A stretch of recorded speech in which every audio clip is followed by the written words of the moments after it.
Okay, so there's like a minimal use for it. And what the CCP has done is they've come out and said, this is like the biggest, like, talk about the devil pulling the wool over the world's eyes. They're like, we don't make fentanyl. They're right. They don't.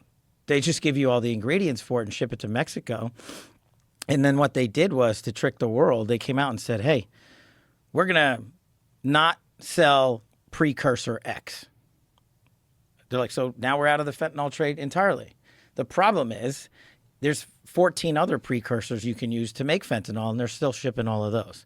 So what we did when I got to the bureau is we stood up this massive enterprise to go after fentanyl precursor companies in mainland China. And they're probably not going to like that.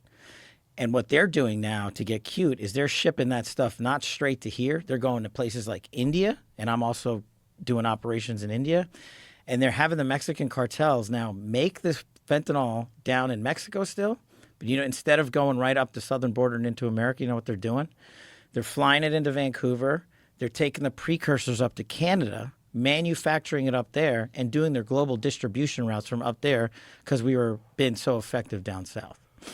Oh, yeah, it's a huge lift, but part of it is Americans just don't understand the depth and depravity of fentanyl. But what's worse is fentanyl.